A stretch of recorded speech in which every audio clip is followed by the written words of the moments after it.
IELTS রিডিংয়ে 40-এ কীভাবে 30 পাবেন মাত্র 2টা মাস। আমি যে দুইটা জিনিসের কথা বলবো এই দুইটা জিনিস ডেভেলপ করবেন, দুইটা অ্যাবিলিটি। ইনশাল্লাহ 40-এ আপনি 30 পাবেন 2টা মাস। জাস্ট ফলো করবেন, কোনো ধরনের কোনো ভুল হবে না। তো তার আগে একটা ছোট্ট গল্প দিয়ে শুরু করি। গল্প বলতে কি, একটা ধাঁধা দিই। সেই ধাঁধাটা আমি আমাদের প্রাইভেট ব্যাচের স্টুডেন্টদেরকে সবসময় দিই, এছাড়া আমি লাইভে মাঝে মধ্যে দিয়েছি। এটাতে আপনাকে আমি ক্ল্যারিফাই করতে পারবো বেসিকলি এই রিডিংটাতে ভালো করার জন্য আমাদের কি কি দরকার। কারণ আমরা সবাই অথবা অনেকেই ডাইরেক্ট ক্যামব্রিজ বই থেকে রিডিং শুরু করে দিই, কিন্তু এটার জন্য কি দরকার সেই পারপাসটা যদি আমরা না জানি তাহলে পারপাস সার্ভ করবো কিভাবে। ওকে, সো গল্পটা হচ্ছে, একটা পুকুরে ধরেন 10টা মাছ আছে, হ্যাঁ। সো সেই 10টা মাছ যদি থেকে থাকে, সেখানে 5টা মাছ মারা গেলে এরপরে যদি আরো 10টা মাছ রাখা হয় তাহলে পুকুরে কয়টা মাছ আছে।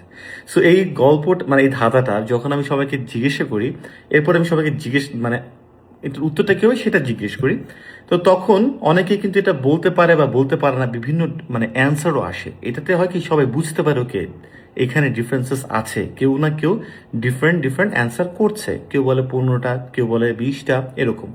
আমি একটু আবারও বলি যে একটা পুকুরে 10টা মাছ আছে, সেখানে 5টা মাছ মারা গেল এবং 10টা মাছ আবার রাখা হলো, তাহলে কয়টা মাছ আছে।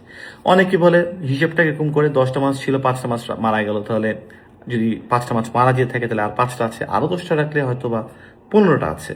আবার অনেকে মনে করে যে না, 10টা রাখা হলো, 5টা যে মারা গেল এটা তো ওঠানোর কথা বলা হয় না, এটা তো পুকুরেই আছে, তার মানে 10টাই আছে, আরো 10টা অ্যাড করলে 20টা আছে, রাইট। তো এইখান থেকেই সবকিছু খুব ক্লিয়ার যে রিডিং এর কোয়েশ্চেনে, এই যে আমি যে বাংলাটুকু বললাম না, তো কোয়েশ্চেন পড়ে এবং ওই রিডিং এর প্যাসেজের লাইনগুলো পড়ে আপনাকে বুঝতে হবে আর কি কি বললাম, এই যে যেটা বললাম সেইটা। তো এটাকে আপনাকে বুঝতে হবে, ব্যাপারটা এরকম, 10টা মাছ রাখা হয়েছে, 5টা মাছ মারা গেছে, হোয়াট এভার ইট ইজ, ঠিক আছে, এটা বুঝলাম। এইবার হচ্ছে অ্যানালিটিক্যাল অ্যাবিলিটি, যে আসলে কি 15টা আছে না 20টা আছে, না এই যে চিন্তা, এই যে ক্রিটিক্যাল থিঙ্কিং এর জায়গাগুলো, এটার নাম হচ্ছে অ্যানালিটিক্যাল অ্যাবিলিটি। ধরুন আপনি ট্রু ফলস করছেন বা আপনি মাল্টিপল চয়েস করছেন, আপনি আগে তো বুঝতেছেন যে কোয়েশ্চেনে কি বলা আছে, আপনি অ্যান্সারের জায়গাটাও পড়লেন, প্যারাগ্রাফে 3-4 লাইন পড়লেন, পড়ে কিন্তু আপনি আগে বুঝলেন যে ইংলিশের মানেটা কি বা ঘটনাটা কি। এরপরে আপনি বেসিকলি এখন এটা কি ট্রু হবে ফলস হবে এটা আপনি যাচ্ছেন। তার মানে হচ্ছে আমাদের এই রিডিংয়ে যদি ভালো স্কোর করতে হয় তাহলে আমাদেরকে মাথায় রাখতে হবে আমাদের দুইটা স্কিল অথবা অ্যাবিলিটি বাড়াতে হবে। তো প্রথম অ্যাবিলিটিটা হচ্ছে কম্প্রিহেন্সিভ অ্যাবিলিটি, যেটা পড়ে বোঝা বা পড়ে এটা কি বলতে চাচ্ছে সেই জিনিসটাকে আগে ট্রান্সলেট করা বা হোয়াট এভার আপনি যেভাবে এটাকে ধরেন না কেন, এটাকে বলা হয় কম্প্রিহেন্সিভ অ্যাবিলিটি। আর সেকেন্ড হচ্ছে ক্রিটিক্যাল বা অ্যানালিটিক্যাল অ্যাবিলিটি। এটা মানে হচ্ছে এটা কি ট্রু হবে, এটা কি সি হবে, এটা কি ডি হবে, লেখক কি এটা বোঝাতে চেয়েছে, লেখক কি ওটা বোঝাতে চাচ্ছে। আমি একটা ছোট্ট কথা বলি, আমি যদি আপনাকে ধরেন বাংলাতে একটা প্যারাগ্রাফ দিয়ে বলি লেখক এখানে কি বলতে চেয়েছে, এক লাইনে এটার সারাংশ কি এক লাইনে বলেন, তাহলে আপনি পুরোটা পড়লেন, পড়ার পরে যে এই 10টা লাইন থেকে বা 7টা লাইন থেকে একটা লাইনে করতে হবে, এইটার জন্য আপনার কোন অ্যাবিলিটিটা দরকার। আপনি ইংলিশে ধরেন 7টা লাইন পড়লেন, আপনি ইংলিশে পুরোপুরি বুঝলেন যে প্যারাগ্রাফটাতে এইটা বলা আছে, এই কথা বলা আছে, এখন লেখক কি বোঝাতে চেয়েছে। তো আপনি তো ইংলিশটা শেষ, ইংলিশ পার্ট কিন্তু শেষ, আপনি ইংলিশটা বুঝলেন, ইংলিশ থেকে বাংলা আপনি করলেন। তো বাংলা করার পরে বেসিকলি কিভাবে আলটিমেটলি এখন এক লাইনে আনবেন, এটার জন্য কোন অ্যাবিলিটি লাগবে, ব্রেনের কোন পার্টটাকে কাজে লাগাতে হবে।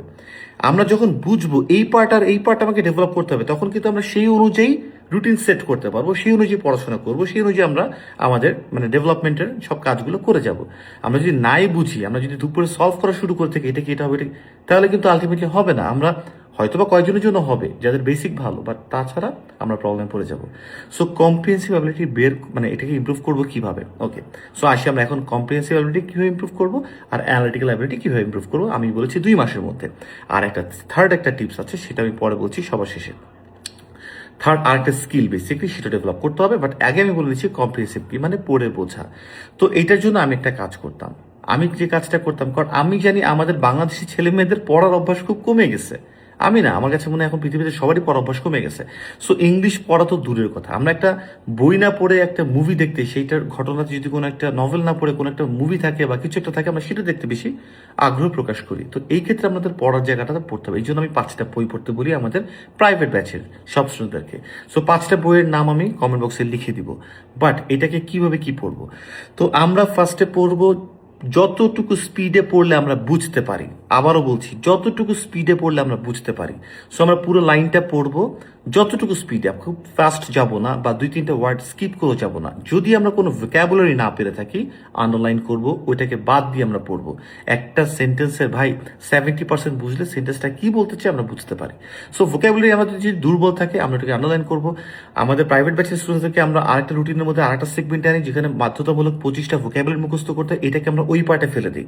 সো রুটিনটা কিন্তু খুব ইম্পর্টেন্ট এবং এটাকে মনিটর করা ইম্পর্টেন্ট। আপনাদেরকে এখন আপনাদেরকেই মনিটর করতে হবে। সো আমরা ভোকাবুলারি যে বুকটা থাকবে, নোটটা থাকবে, সেখানে রেখে দিব, ঠিক আছে। বাট এখন কি করব, আমরা পড়বো। আমরা যে স্পিডে বুঝতে পারি সব সেই স্পিডে পড়বো। এখন যদি ভাই আমাদেরকে এই একটা পুরো পেজ পড়তে 2 ঘন্টা লাগে, এটাই আমার যদি স্পিড হয়ে থাকে, অ্যাকসেপ্ট ইট, কিচ্ছু করার নাই। কোনো ধরনের কোনো কোচিং সেন্টার কেউ এসে আপনাকে কোনোভাবে, যত ইউটিউবে ভিডিওস দেখেন, যত যেখানে যাই দেখেন না কেন, আপনি কোথা থেকে আপনার পড়ার যদি স্পিড স্লো থাকে আপনি ভালো স্কোর করতে পারবেন না। আপনি যতই ক্যামব্রিজের এইটা বলে যে কি বলে একটা, যে একজনকে দেখছিলাম আর কি, যে বলছে আর কি যে মেবি এরকম থাকতে নট গিভেন হবে, কি কি যেন এরকম বলে, এইগুলোতে কোনো কিছুতে কাজ হবে না। সো আপনাকে তাহলে কি করতে হবে, আপনাকে ডেভেলপ করতে হবে, ইমপ্রুভ করতে হবে, এটা স্পিড বাড়াতে হবে। তাহলে স্পিডটা কিভাবে বাড়াবো, আপনার কোয়েশ্চেনটাকে আগে বুঝতে হবে। আমি যদি একটা গড় করে নিই, এভারেজ করে নিই, একটা কোয়েশ্চেনে কতগুলো লাইন লেখা থাকে, যেগুলো একটু বড় কোয়েশ্চেন মোটামুটি। তো একটা কোয়েশ্চেনে হয়তো বা 10টা ওয়ার্ড থাকতে পারে, আমি ধরে নিচ্ছি 10টা ওয়ার্ড আছে, একটু বড় কোয়েশ্চেন 10টা ওয়ার্ড আছে। আর এই কোয়েশ্চেনটা এভারেজে কোনোটা কম কোনোটা বেশি হবে। প্যারাগ্রাফের কয়টা লাইনে থাকতে পারে, 3টা লাইনে। তো 3টা লাইনে কয়টা ওয়ার্ড থাকতে পারে, 10টা বা 12টা, ধরুন 12টা থাকে, তো 3 12 36টা, আর এদিকে 10টা 46টা, ধরলাম 50টা ওয়ার্ড টোটাল খেলা। তার মানে কোয়েশ্চেনটা বুঝতে এবং প্যারাগ্রাফ থেকে বুঝতে টোটাল 50টা ওয়ার্ড আমাদেরকে পড়তে হবে, বুঝতে হবে। এটা হচ্ছে বোঝার পার্টটা গেল। এইবার অ্যান্সার বের করতে গেলে আর একটু সময় লাগবে। তো আমি আরেকটা পার্টে যদি আপনাদেরকে একটা বলতে থাকি যে 40টা কোয়েশ্চেন আমাদেরকে সলভ করতে হবে রিডিংয়ে। 40টা কোয়েশ্চেনের জন্য আমাদের 60 মিনিটস। তো কোনোটায় তো 1 মিনিট 20 সেকেন্ড লাগতে পারে, কোনোটায় তো হয়তো বা আমাদের 40 সেকেন্ড লাগতে পারে, কোনোটায় 60 70 80 সেকেন্ড 90 সেকেন্ড লাগতে পারে, কোনোটায় 2 মিনিটও লাগতে পারে। তো আমরা ধরলাম যে আমরা 40টাতে 1 মিনিট 20 সেকেন্ড করে আমি যদি ধরি, বা 1 মিনিট 10 সেকেন্ড করে যদি ধরি, তার মানে 70 সেকেন্ডস ধরলাম, আমি 70 সেকেন্ডসে আছে। এটা জাস্ট ধরে নিলাম, 2 মিনিট রিভিশনের জন্য রাখলাম বা 3 মিনিট।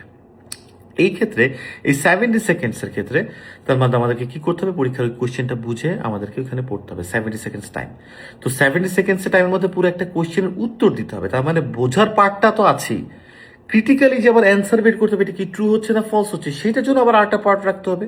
তাহলে 70 সেকেন্ডসের ভিতরে আপনারা কতটুকু পার্ট বোঝার জন্য রাখতে চান, কতটুকু পার্ট, কতটুকু সময় আপনারা এই ক্রিটিক্যাল জায়গাটাকে ডেভেলপ, মানে ক্রিটিক্যালি অ্যান্সারটাকে বের করার জায়গাটায় রাখতে চাচ্ছেন। সো এইটা হচ্ছে আরেকটা পার্ট। তো আমি যদি ধরে নিই আপনি 40 সেকেন্ডস বোঝার জন্য রাখতে চাচ্ছেন বা 30 সেকেন্ডস ক্রিটিক্যাল পার্টটার জন্য, তো তাহলে বুঝতে হবে যে আমার এই 50টা ওয়ার্ডস পড়তে 40 সেকেন্ডস লাগবে। 50টা ওয়ার্ড পরে আমি বুঝতে পারি 40 সেকেন্ডসে।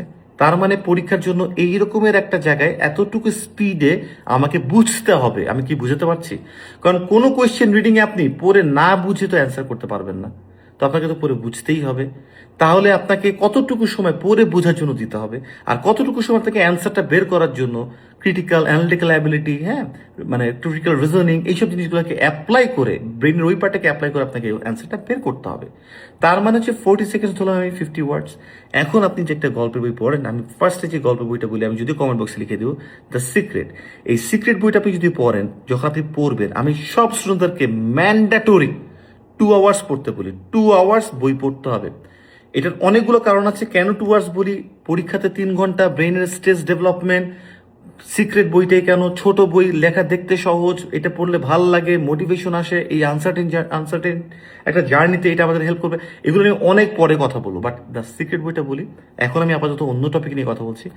সো সিক্রেট বইটা থেকে আমার থেকে বুঝতে হবে যে একটা পেজে যদি 200টা ওয়ার্ড থাকে এবং এইটা পড়তে মানে আইএলসের যে বেঞ্চমার্কটা আমি যেটা ধরে নিচ্ছি, 40 সেকেন্ড দরকার আমার 50টা ওয়ার্ড বুঝতে।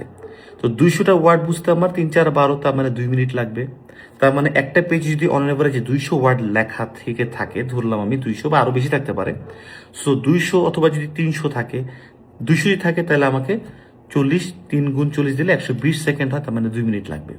তো একটা পেজ, ছোট পেজ সিক্রেট বইটাতে, তো 200টা ওয়ার্ড যদি থেকে থাকে তাহলে এই বইটার পেজটা আমার যেটা স্ট্যান্ডার্ড সেটাতে 2 মিনিট লাগে। এখন আমি দেখব এই বইটা পড়তে আমি পড়ে পড়ে মানে বুঝতে বুঝতে আমার 2 মিনিট লাগে নাকি 10 মিনিট লাগে।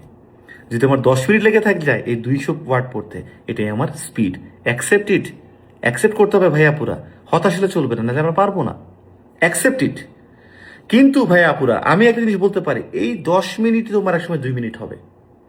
2 hours এভরিডে পড়তে হবে। দেখো কিভাবে এটা কাজ করে। হাসপাতাল আমরা বাংলা দেখলেই দুঃখ করে তার বুঝতে পারি, কারণ কি হাসপাতালটা বড় ওয়ার্ড, কিন্তু আমরা যদি হা ত ল এইটুকু দেখি না, তাহলে কিন্তু আমরা বুঝতে পারি হাসপাতাল বলা আছে। কিন্তু ইংলিশের ওয়ার্ডের সাথে আমাদের এই আয়ের মানে এই প্রসেসিং এর কিন্তু ইন্ট্রোডাকশনটা নাই, মানে এটার অভ্যস্ততাও নাই। সো এটা যখন আমরা 2 ঘন্টা ডেলি পড়তে থাকবো, প্রথম দিন দেখবেন আপনাদের 5 মিনিট লাগছে 200 ওয়ার্ড পড়তে, তারপরে দিন দেখবেন 4.5 মিনিট, তারপরে দিন দেখবেন 4.25 মিনিট, তারপরে দেখবেন 4 মিনিট, তারপরে দিন দেখবেন যে আস্তে আস্তে কমে কমে এইটাতে 1 মাস থেকে 1.5 মাস 2 ঘন্টা পড়লেই দেখবেন যে আপনি আপনার জায়গায় চলে আসছে। 2 মাস আমি বেশি বলেছি। এইটা হচ্ছে কম্প্রিহেন্সিবিলিটি ডেভেলপ করতে হবে পরীক্ষার হলে, খুব স্পিডে বোঝার জায়গাটা এইটা ছাড়া কোনো ট্যাবলেট নেই, কোনো কিছু নাই। আর একটা হচ্ছে স্ট্র্যাটেজি, টিপস, ট্রিক্স, এগুলো কোচিং সেন্টার, এগুলো আমরাও শিখাচ্ছি, এগুলো বিভিন্ন জায়গায় শেখাচ্ছে। কিন্তু এই ডেভেলপমেন্টটা পরে বোঝা, এটা আপনাকে করতে হবে। আর সেকেন্ড যে জায়গা জিনিসটা হচ্ছে ক্রিটিক্যাল অ্যাবিলিটি। হ্যাঁ, এটা তো আমরা হেল্প করি, কারণ আমরা যখন অ্যান্সারগুলো দেখাই দিই, ব্রেনের জায়গাগুলো খুলে যে এটা এইভাবে এইভাবে করে আমরা করবো, খুব কুইক করতে পারি। কিন্তু এটা আপনি কিভাবে নিজে নিজে করতে পারবেন, এটা হচ্ছে আমি বলি এটাকে ব্যাক ক্যালকুলেশন।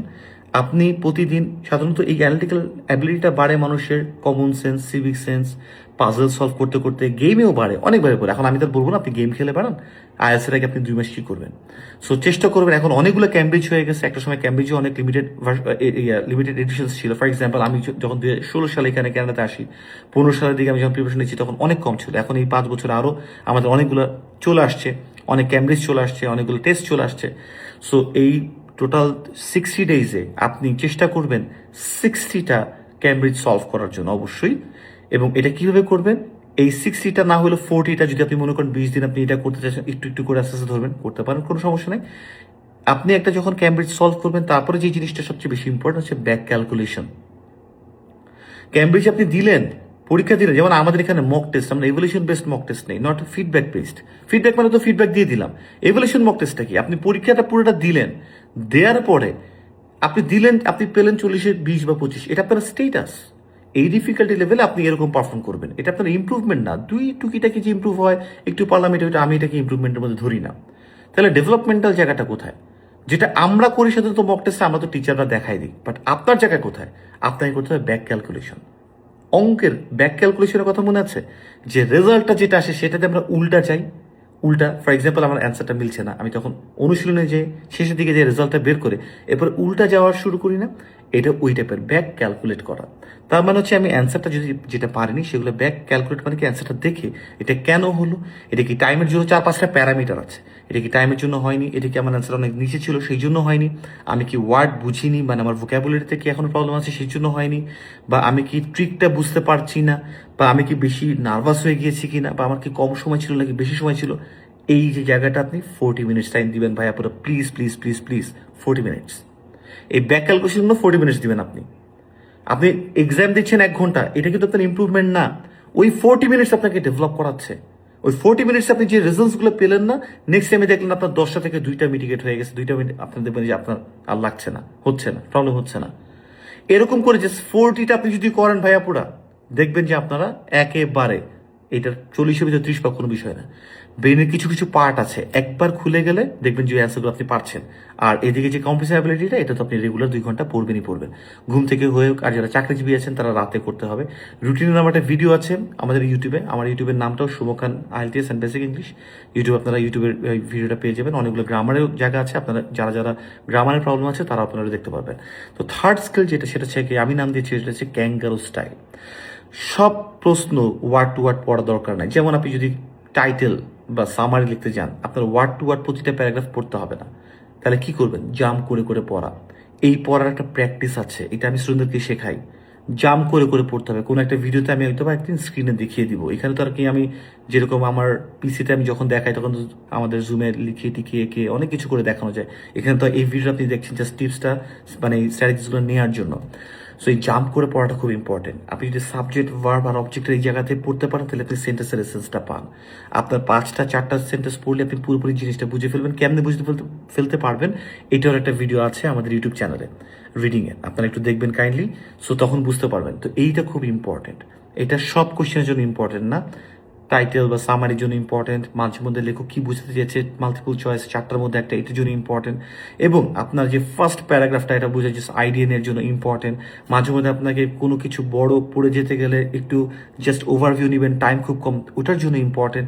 সো এই ডেভেলপটা করতে হবে। আপনাকে বলে দিলাম সাবজেক্টের দিক থেকে, ভার্বের দিক থেকে, আর অবজেক্টের দিক থেকে, বিকজ এই তিনটা জায়গা থেকে ইনফরমেশন চেঞ্জ হয়।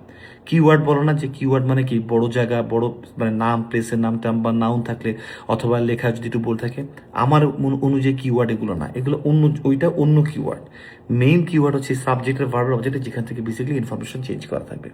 সো ভিডিওটা অবশ্যই ভালো লাগবে, এইটা ফলো করেন, 2 ঘন্টার রিডিং এবং ব্যাক ক্যালকুলেশন 40 ডেজ অ্যাটলিস্ট। ইনশাল্লাহ আপনি 40-এ 30 পাবেন, এতে কোনো ভুল হবে না, আপনি আরো বেশি পাবেন। আপনার লেভেলটা অ্যাটলিস্ট 30-এর মধ্যে আপনি মানে লিফট করতে পারবে। তো ভিডিওটা ভালো লাগলে অবশ্যই লাইক বা রিয়াকশন তো দিবেনই, কমেন্ট বক্সে জানাবেন। অন্য কিছু দেখতে চাইলে অবশ্যই আপনাদের বন্ধুদের সাথে শেয়ার করবেন। পরবর্তী ভিডিও দেখা হবে আবার। ভালো থাকবেন, আল্লাহ হাফেজ।